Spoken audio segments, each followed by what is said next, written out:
जंगली जानवरों को इंसानों पर हमला करते देखा होगा, लेकिन क्या हो अगर कहानी कुछ उल्टी हो जाए। कहानी शुरू होती है एक जंगल सफारी पार्क से, जहां कुछ शिकारी एक शेर के छोटे से बच्चे को पकड़ने के लिए अंदर घुसते हैं। शेर का बच्चा मासूमियत से खेल रहा था जब अचानक जाल फेंका गया और वह फंस गया। कुछ ही घंटों में उसे एक लोहे के पिंजरे में बंद करके हवाई जहाज में डाल दिया गया। इसी दौरान हम मिलते हैं एल्मा से, एक 25 साल की लड़की जिसका सपना है दुनिया की सबसे बेहतरीन पियानिस्ट बनना। एल्मा को बचपन से ही जानवरों से खास लगाव था। जब उसे पता चला कि उसे एक आइलैंड विरासत में मिला है तो वह बिना वक्त गंवाए वहां जाने का फैसला करती है। यह आइलैंड उसके दादा का था, जिन्होंने उसे कई साल पहले गोद लिया था। अब उनकी मौत के बाद यह जगह एल्मा के नाम हो चुकी थी। आइलैंड पर पहुंचने पर अंकल जो ने उसका गर्मजोशी से स्वागत किया। सामने एक खूबसूरत लकड़ी का घर था जिसकी दीवारों पर बीते समय की यादें सजी थीं।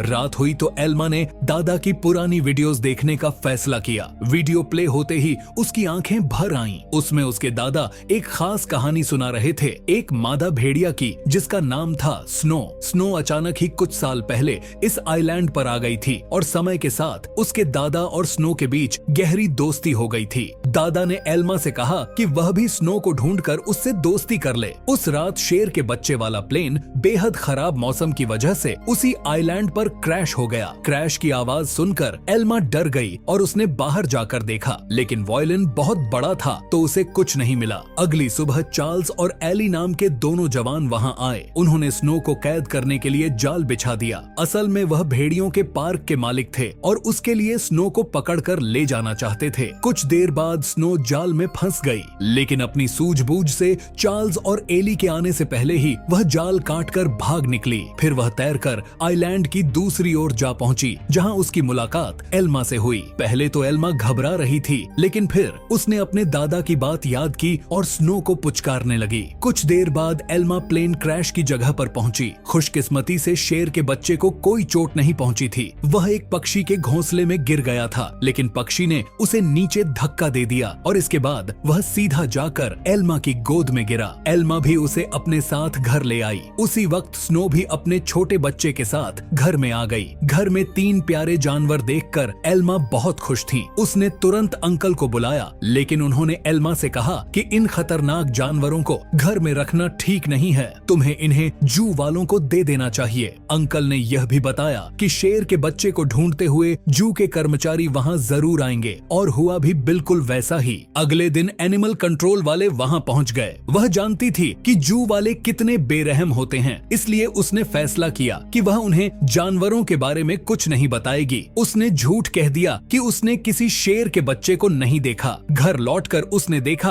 कि स्नो अपने बच्चे के साथ साथ शेर के बच्चे को भी दूध पिला रही थी। उसे बेहद खुशी हुई क्योंकि अब स्नो दोनों बच्चों का ख्याल रख रही थी। जैसे जैसे दिन बीतते गए दोनों बच्चों में दोस्ती बढ़ती रही। एल्मा ने भेड़िए के बच्चे का नाम जैक रखा और शेर के बच्चे का नाम ड्रीम। उधर अंकल जो को चिंता थी कि यह जंगली जानवर एल्मा को कोई नुकसान न पहुंचा दे, लेकिन इसी तरह कुछ महीने गुजर गए और अब दोनों बच्चे थोड़े बड़े हो चुके थे। एल्मा उन्हें आइलैंड पर घुमाने ले जाती और अपने दादा की मनपसंद जगह पर उनके साथ खेलती थी। बदकिस्मती से एक दिन जब एल्मा पियानो के ऑडिशन के लिए गई थी तो पीछे से वह भेड़िए के पार्क वाले आइलैंड पर घुस गई। इस बार वह स्नो को कैद करके अपने साथ ले ही गई। उधर एल्मा का सिलेक्शन भी हो गया और वह बेहद खुश थी, लेकिन जब वह घर लौटी तो उसके होश उड़ गए। उसके घर का सारा सामान बिखरा हुआ था क्योंकि दोनों बच्चे भूख की वजह से परेशान हो गए थे। एल्मा ने स्नो को ढूंढने के लिए पूरा आइलैंड छान मारा, लेकिन स्नो तो वहां थी ही नहीं। अब उसे ही बच्चों का पेट भरना था, इसलिए उसे नाच आते हुए भी अपनी पियानिस्ट की नौकरी छोड़नी पड़ी। वह तुरंत आइलैंड पर पहुंचे। उन्हें लगा कि जरूर जंगली जानवरों ने एल्मा पर हमला कर दिया होगा, इसलिए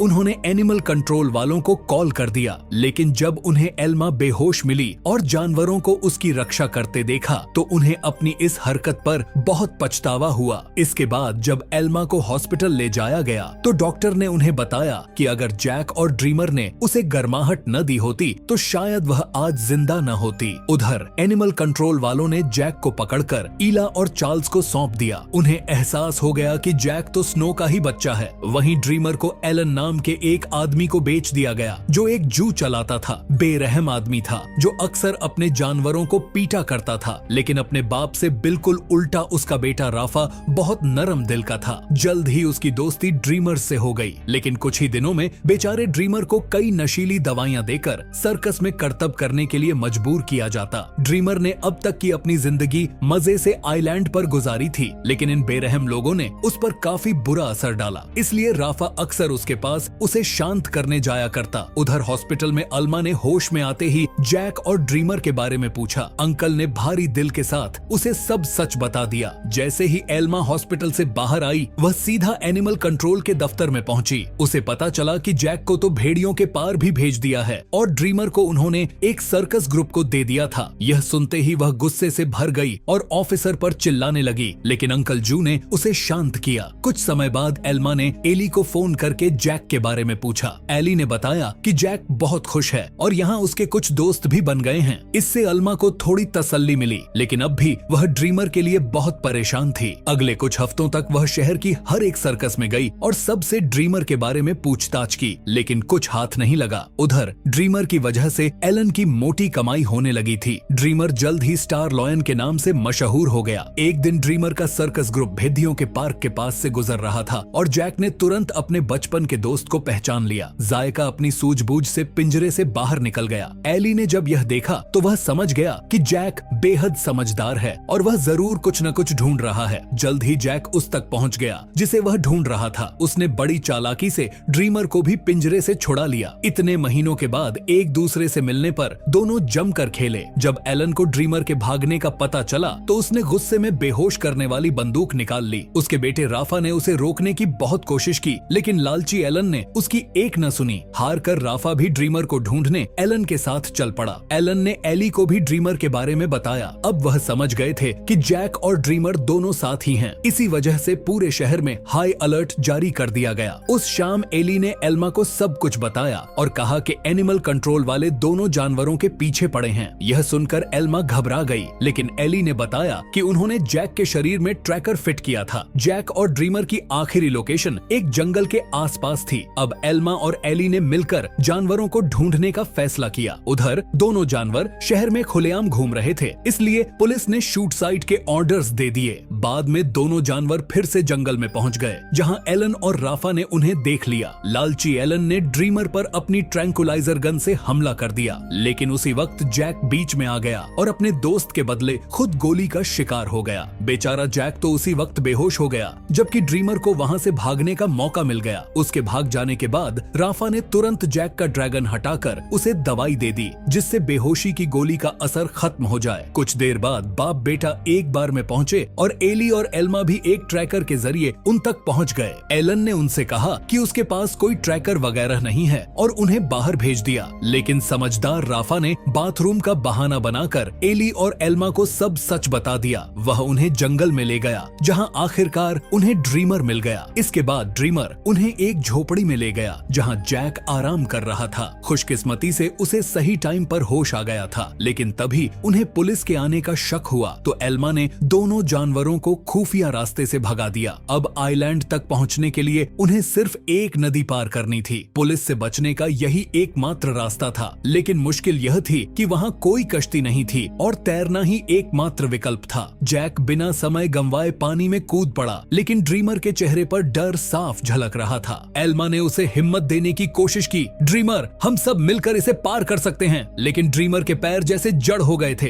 अचानक जंगल से एक आवाज आई, पत्तियों की सरसराहट और फिर पैरों की धमक। वे आ रहे हैं, जैक चिल्लाया। डर के मारे ड्रीमर ने पीछे हटने की कोशिश की और जंगल की ओर दौड़ पड़ा। एल्मा उसे रोकना चाहती थी, लेकिन समय कम था। जैक और एल्मा नदी पार कर रहे थे, तभी अचानक बंदूक चलने की आवाज गूंज उठी। एल्मा का दिल बैठ गया। क्या ड्रीमर अब इस दुनिया में नहीं रहा? आइलैंड पर पहुंचते ही एल्मा के आंसू छलक पड़े। उसने जैक की ओर देखा। क्या हमने उसे खो दिया? लेकिन तभी झाड़ियों के पीछे से एक परछाई निकली। वह ड्रीमर था। मैं जंगल में पुलिस को भटकाने गया था। ड्रीमर मुस्कुराया। जैक और एल्मा ने राहत की सांस ली। ड्रीमर जिंदा था। खुशी में तीनों एक दूसरे से लिपट गए। रात को आइलैंड के किनारे एक छोटी सी पार्टी हुई। एल्मा ने पियानो बजाया और सबने मिलकर जश्न मनाया। उनके बीच का डर और दूरियां मिट चुकी थीं। अब वे एक परिवार थे, एक ऐसा परिवार जो एक दूसरे के लिए कुछ भी कर सकता था। अंत में एल्मा ने अपने प्यारे जानवरों की कहानी सुनाई, जिसने सभी के दिलों को छू लिया। अंधेरे जंगल से लेकर शांत आइलैंड तक का यह सफर सिर्फ भागने का नहीं बल्कि एक दूसरे पर भरोसा करने का था।